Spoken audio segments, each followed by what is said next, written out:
Good afternoon and welcome back to Telesur English. This is from the South, live from Caracas, Venezuela. I'm Ray Gomez and we start this new edition right now.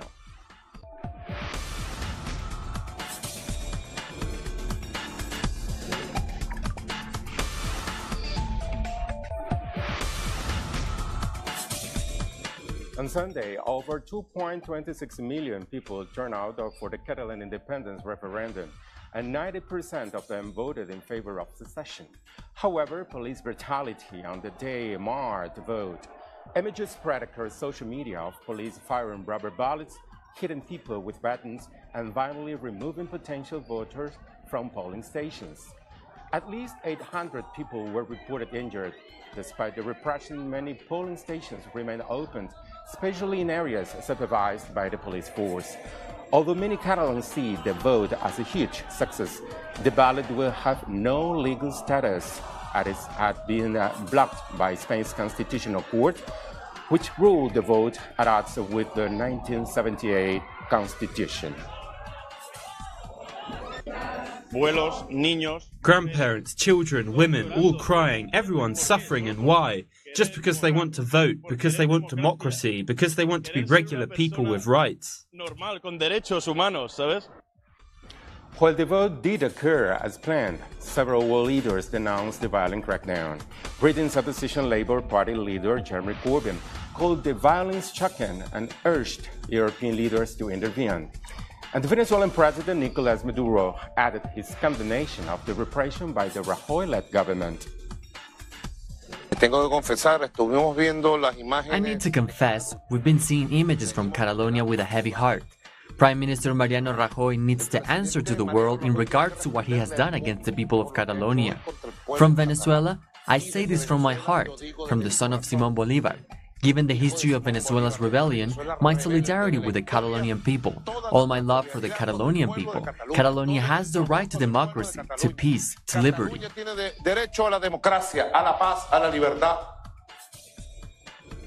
The Catalan government has been meeting to discuss its next steps.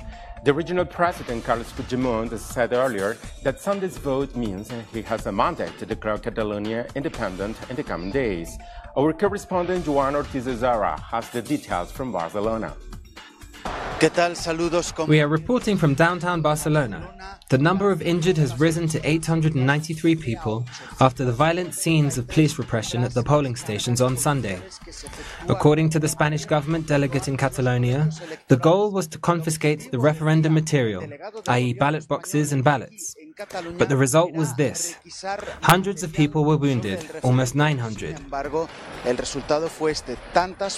Also, the Spanish government refuted claims that they were to blame, and instead put the blame on the Catalan government, calling them irresponsible. According to Madrid, Catalonia's government prevented the Catalan autonomous police force from entering the polling stations. This narrative is completely the opposite of the one stated by Catalans. Here, the version is that the referendum was a perfect example of civility and dignity. The footage captured by the Telesur team confirms this. Despite police repression, the turnout was massive. 2.2 million people casted their ballots, and the result is public now. 90% of those 2.2 million people voted for the independence option, and that process of leaving Spain starts right now. The prospects are uncertain, but it is a step forward regarding where we were last week. This week starts with a general strike that is scheduled for Tuesday, October the 3rd. The strike was called by several unions. The most important two are not supporting, but the institutions are for it, along with several social leaders. This Monday, we have seen the beginning of the general strike. Demonstrations were called in front of Spanish government offices and the University Square, where the demonstrations are led, essentially, by the students' movement, and are being extended for several extra hours. Another important thing to expect is for the president, Carles Puigdemont, to declare the independence of Catalonia from the local parliament. Something that is hard to believe even for Catalans, because there has been many years of work for this moment to arrive. This is all possible due to the disconnection laws, which established that immediately after the definite referendum results, 48 hours later, independence needs to be declared. From then on, a judicial transitory law needs to be applied. This means a provisional constitution will come into effect for Catalonia to jump from Spanish legal framework to its own. Thank you very much, Joanne. And now we move on to the Caribbean.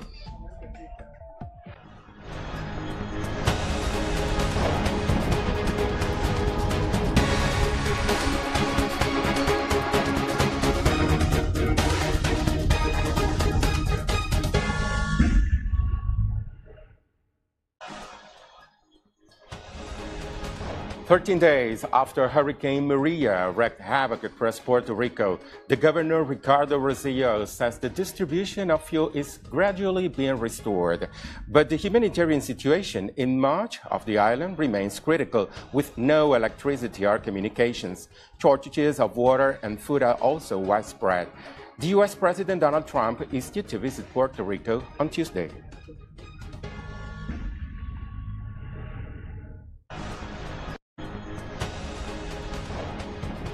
Our correspondent Eduardo Martinez has the latest from the Puerto Rican capital, San Juan. Eduardo? We are still here in Puerto Rico for this special coverage on the aftermath of Hurricane Maria. Today, a new report has been presented with the latest updates in the rebuilding of the island after the hurricane. Today, the governor Ricardo Rosselló said that within a month, the island's electricity system should be restored to 25%, while 47% of the people already have access to water. Also, the gas services have been restored to most stations. The governor also said that the aid sent for areas in need has been delivered. Nevertheless, he also highlighted that 139 shelters remain open with 8,800 people who are still there because of the damage to their houses. So this is the official situation here, but in the last few weeks we've been on the streets of the island and visited various different areas of the island, and what is apparent is there is still a huge need for food and water.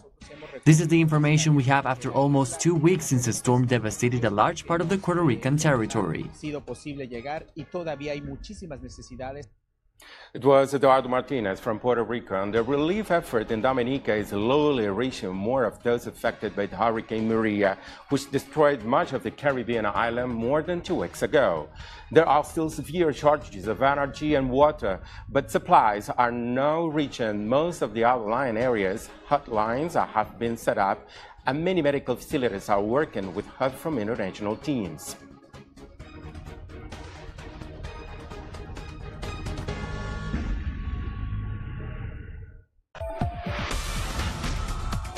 More news in a minute.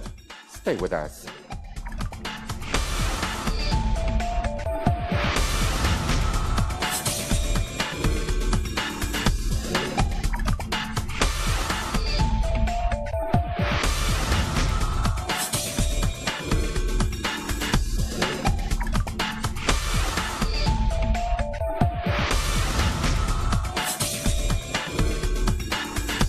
We're back. On Sunday, a bilateral ceasefire between the Colombian government and the National Liberation Army, or ELN, came into effect. This is part of the peace talks underway between the two sides in Ecuador. Un cese al fuego con el ELN. At 12 a.m. on Sunday morning, President Juan Manuel Santos signed the document which has filled the hearts of Colombians with hope. As Colombians face what could be the end of the armed conflict, this is the first time that the ELN and the government have agreed to end all hostilities. The ceasefire will now allow the peace talks to continue.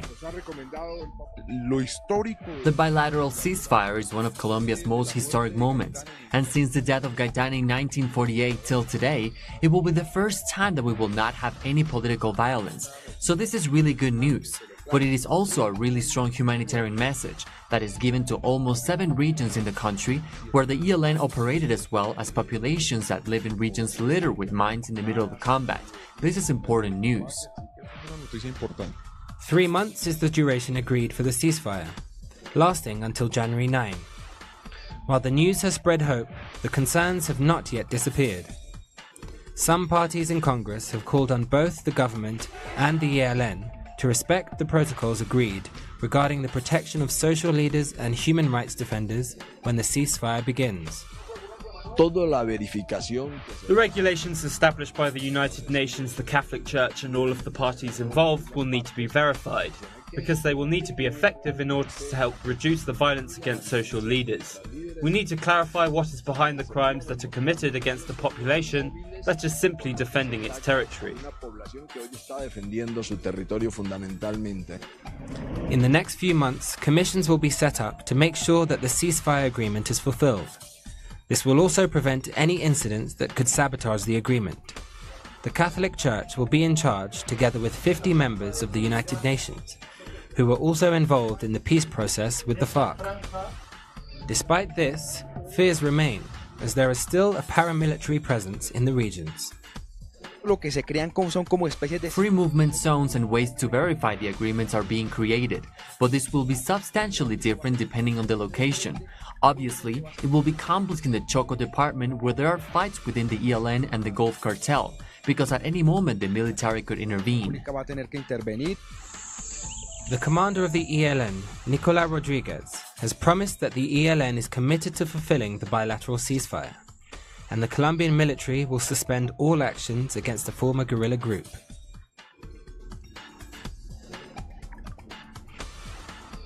Ecuador's Attorney General is seeking the detention of the Vice President Jorge Glass over his alleged connection to a corruption scandal involving the Brazilian construction company Odebrecht. Glass reacted to the news, saying he is not going anywhere.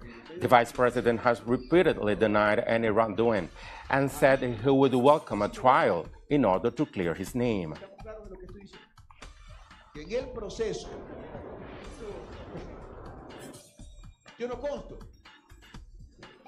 Let's go live to Quito and my colleague Sayini Gray. Hello, Sayini. What's the latest on this case involving the Vice President Jorge Glass? Ecuador's Attorney General, Carlos Baca, has filed for the preventative detention of the country's elected Vice President, Jorge Glass, as the corruption scandal against him and his uncle, Ricardo Rivera, intensifies. The preventative detention is a non-punitive one. It is meant to prevent the Vice President and his uncle from attempting to escape legal censure.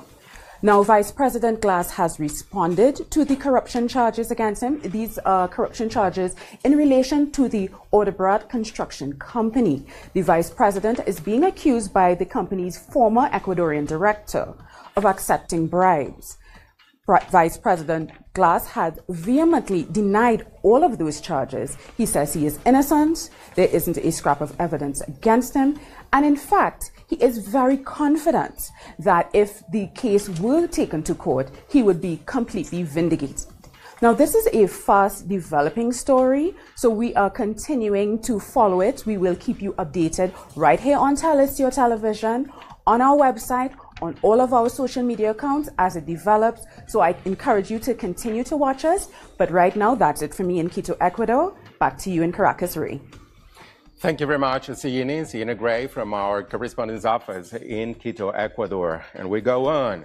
Hundreds gathered on Sunday in Buenos Aires to demand answers from the government and judiciary on the whereabouts of Santiago Maldonado, who was last seen in the midst of police repression against the Mapuche protest in the south of Argentina 2 months ago. Several human rights organizations and left political parties, unions and students joined the march in the Plaza de Mayo.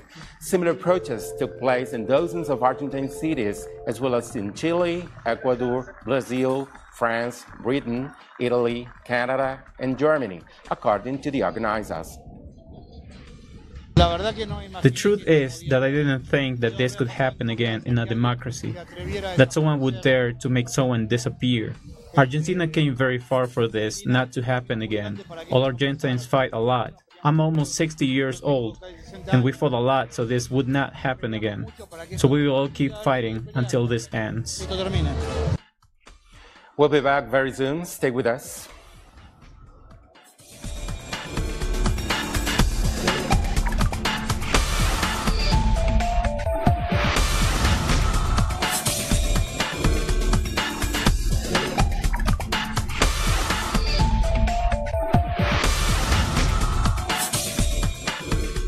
here's a roundup of some other news from around the world. Palestinian Prime Minister Rami Hamdallah has arrived in Gaza for the first time in 2 years. The leader pledged to restore a united administration after a decade of division between Gaza and other Palestinian territories. The visit marks a move towards reconciliation between the Fatah Party and Hamas, which controls the government in the Gaza Strip. We came with instructions and supervision from President Mahmoud Abbas to announce to the world from the heart of Gaza that a Palestinian state cannot exist, nor can it be established, without geographic and political unity between the West Bank and the Gaza Strip. Let us close together the chapter of division with all its details and consequences.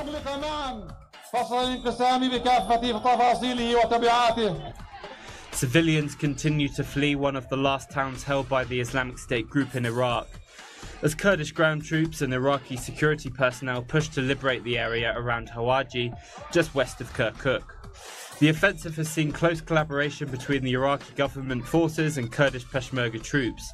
However, the future of this partnership is uncertain after Baghdad strongly dismissed a Kurdish vote for independence last week. At least 15 people have been killed in a set of coordinated suicide bomb attacks in the Syrian capital of Damascus. The incidents were the first in the city since July.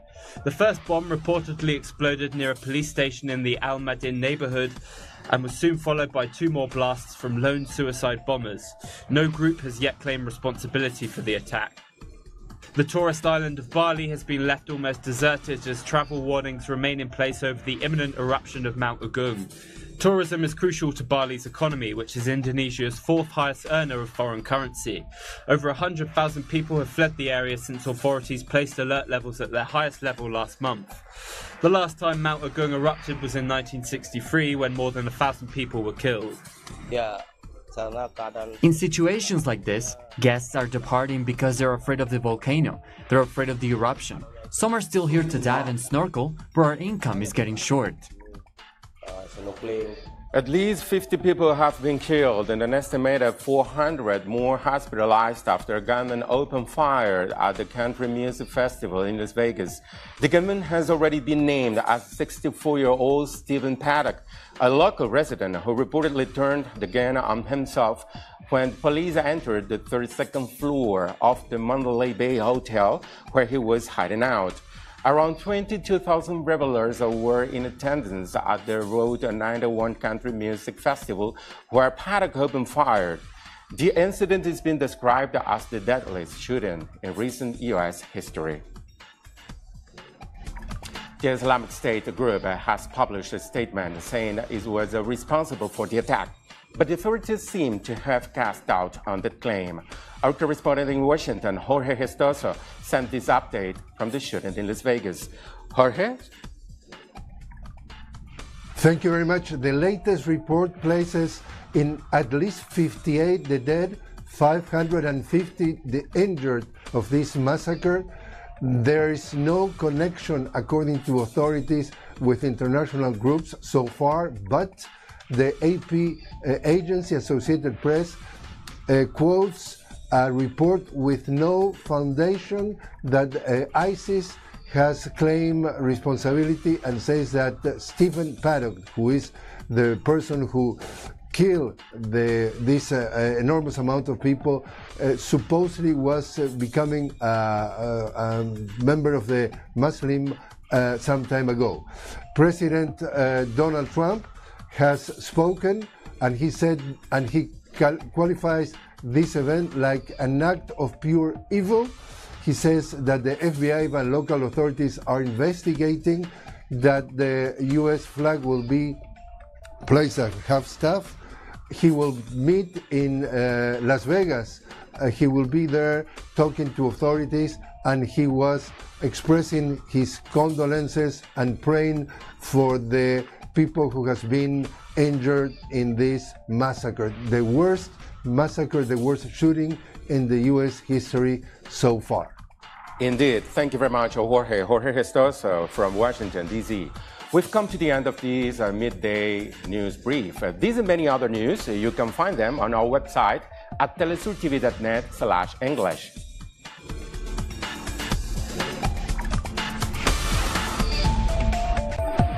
And join us on social media, Facebook, Twitter, and Instagram. For Telesur English, I'm Bray Gomez. Thank you for watching.